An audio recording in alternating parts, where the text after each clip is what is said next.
আসসালামু আলাইকুম everyone, welcome back to my channel. আমি লিলি আর লিলিস ফ্যামিলিতে আপনাদের সবাইকে ওয়েলকাম জানাচ্ছি আরেকটা ব্লগ ভিডিও দেখার জন্য। আশা করতেছি যে যেখান থেকে দেখতেছেন আমাকে এবং শুনতেছেন, কাছে কিংবা দূরে, সবাই আল্লাহর অশেষ রহমতে অনেক অনেক ভালো আছেন। আলহামদুলিল্লাহ, আমিও আমার পরিবারের সবাই আপনাদের দোয়া এবং ভালোবাসায় অনেক ভালো আছি। প্রতিটি ব্লগে আমি কি কাজ করি বা আমার ফ্যামিলি নিয়ে সবসময় আলোচনা করি, কিন্তু আজকের টপিকটা ভিন্ন। আমি আজকে ভিন্ন টপিকে আলোচনা করব।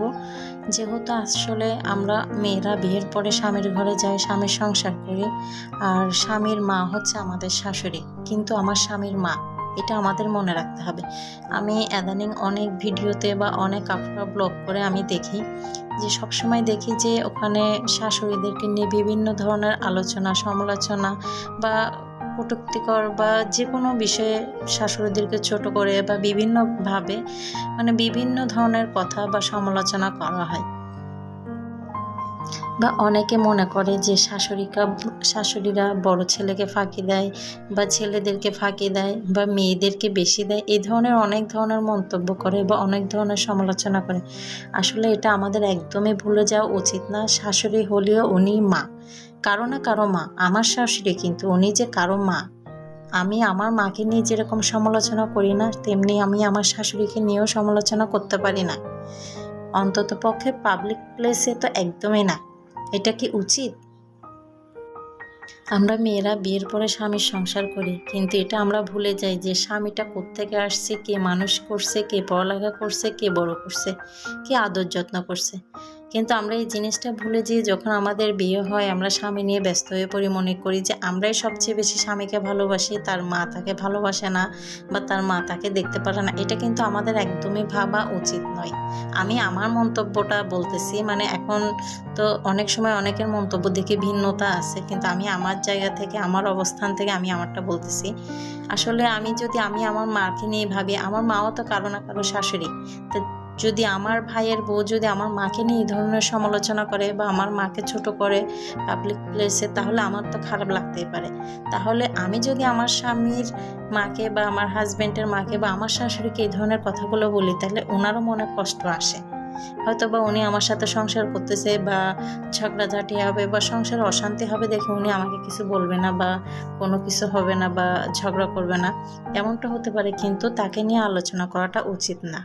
আমি সেই সব কন্টেন্ট যারা বানাচ্ছে, যারা শাশুড়িকে নিয়ে অনেক ধরনের কটূক্তি বা অনেক ধরনের আজে বাজে মন্তব্য করে অনেক ভিডিও বানাচ্ছে, অনেক ভিডিও পোস্ট করতেছে পাবলিক প্লেসে, আসলে আমি তাদেরকে বলবো যে আসলে আপনারা একবার নিজের জায়গা থেকে ভাবেন, যারা বানাচ্ছে তাদেরও কিন্তু ছেলে সন্তান মেয়ে সন্তান আছে, তাদেরও কিন্তু একসময় ছেলেকে বিয়ে দিতে হবে। তাদের ছেলের বউ যদি এই কথাগুলো তাদের বেলায় বলে, তাদের কেমন লাগবে? এই জিনিসটা এখনই ভাবা উচিত বা উপলব্ধি করা উচিত, তাহলে হয়তো বা মনের জায়গাটা থেকে পরিবর্তন হতে পারবে। সত্যি কথা বলতে, আমি এই ভিডিওতে যে কথাগুলো বলতেছি বা আপনাদের সাথে শেয়ার করতেছি, এগুলো আমি কারো বিরুদ্ধে কোনো অভিযোগ আনতেছি না, কিন্তু আমি সবাইকে বলবো সবার মন মানসিকতা চেঞ্জ করে যে যার যার অবস্থান থেকে ভাবা উচিত যে আমারও সন্তান আছে, আমার ছেলেও একদিন বিয়ে করবে বা আমার মেয়েকে একদিন বিয়ে দিব। তো সেই স্থান থেকে যদি আমরা ভাবি, তাহলে অবশ্যই এই ধরনের কথাবার্তাগুলো আমাদের মনে আসবে না, আমি মনে করি। কিন্তু আসলে দেখা যায় তারপরেও অনেকে অনেক কথা বলে ফেলে। তা আমার কথাগুলো যদি কারো ভালো লেগে থাকে বা এক পার্সন, আমার এই ভিডিওটা আমি জানি সর্বোচ্চ 30 থেকে 35 জনে দেখবে, তার মধ্যে হয়তো বা কেউ লাইক দিবে বা কেউ লাইক দিবে না বা কেউ কমেন্ট করবে কমেন্ট বক্সে এসে, আবার কেউ করবে না। কিন্তু আমি মনে করি যে আমার এই ভিডিওটা যদি আপনাদের একটু মাত্র, আমার এই কথাগুলো যদি আপনাদের মনে একটু মাত্র লেগে থাকে, তাহলে আপনার ভিডিওটাতে একটা লাইক দিয়ে যাবেন আর আমার চ্যানেলটা সাবস্ক্রাইব করবেন এবং আমার পরিবারের পাশে থাকবেন। আসলে এই কথাগুলো আজকে আমি এই উদ্দেশ্যেই বলছি যে মা একটা সুমধুর ডাক, যেটা পৃথিবীর শ্রেষ্ঠতম ভাষা বা মাতৃত্বর যে জায়গা বা যে স্থান, সেখান থেকে সবচেয়ে মধুর ভাষা হচ্ছে মা। আসলে আমরা সেই মাকে নিয়েই, সে আমার মা না, আমার শাশুড়ি, তো সে তো কারো না কারো মা। সেই জায়গা থেকে আমি বলতেছি যে এই ধরনের ভিডিওগুলো যারা বানায় তাদেরকে বলবো, আমি কারো উদ্দেশ্য করে বলতেছি না, বা ব্যক্তিগত পর্যায়ে নিয়েও কাউকে আমি অভিযোগ দিচ্ছি না, কিন্তু এই ধরনের ভিডিওগুলো আপনারা প্লিজ যারা দেন বা আপনাদের ভিডিওতে এই সমস্ত কথাগুলো অ্যাড করেন যে শাশুড়ি এরকম, শাশুড়ি এরকম, শাশুড়ি এরকম অত্যাচার করে, ওরকম করে, এগুলো পাবলিক প্লেসে না বললেও পারেন। হ্যাঁ, যদি আপনার শাশুড়ি ওরকম হয়, আমি বলবো না যে সব শাশুড়ি ভালো বা সব শাশুড়ি খারাপ, ভালো মন্দ সব জায়গায় আছে, সবার মধ্যেই আছে। যদি সে খারাপ হয়ে থাকে তাহলে সে তার ফলটা ভোগ করবে আল্লাহর দরবারে। তাহলে আপনি তাকে এভাবে এত মানুষের আপনার ভিডিওটা দেখতেছে, হাজার হাজার মানুষে, তো তাকে তো এইভাবে পাবলিক প্লেসে এভাবে বলাটা উচিত না। আপনার স্বামীও তো আপনার ভিডিওগুলো দেখতেছে, কিন্তু সে তার মার অপমান সহ্য করে নিচ্ছে। হয়তোবা আপনাকে কিছু বলতেছে, হয়তোবা বলতেছে না।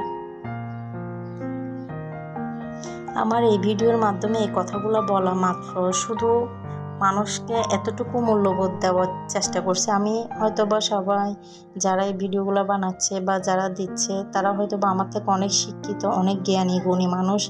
আমি ওনাদের মতো হয়তোবা জ্ঞানীও না, গুণীও না, তবে আমি আমার আবেগ থেকে এবং বিবেক থেকে যেটা বুঝি এগুলো করা উচিত না, বা এই ধরনের মন্তব্যগুলো ভিডিওর মাধ্যমে দেখানো বা ছাড়া, বা ছেলেকে এরকম করে ওরকম করে, বড় ছেলের টাকা মেরে খায় বা মেয়েকে বেশি দেয় বা ছেলেদেরকে দেখতে পারে না বা ছেলের বউকে জ্বালাতন করে, এইসবগুলা পাবলিক প্লেসে না বলাটাই বেটার।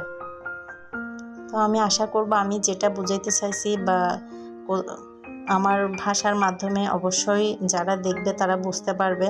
এটা কেউ ব্যক্তিগতভাবে নেবেন না, জাস্ট আমি আমার আবেগের কথা এবং বিবেকের কথা আপনাদের সাথে শেয়ার করলাম, এর বাইরে কিছুই না। আর এর ফাঁকে আমি আমার ফ্যামিলির কাজগুলো যে করে নিয়েছি সবাই তো দেখতে পাচ্ছিলেন। আমি আমার সংসারের টুকিটাকি কাজগুলো সেরে নিয়েছিলাম। আজকে রান্নাবান্না থেকে শুরু করে পেঁয়াজ, রসুন, আদা, তারপরে আলু, এগুলো আমি কিভাবে গুছিয়ে নিছি আপনারা অবশ্যই দেখতে পেয়েছেন।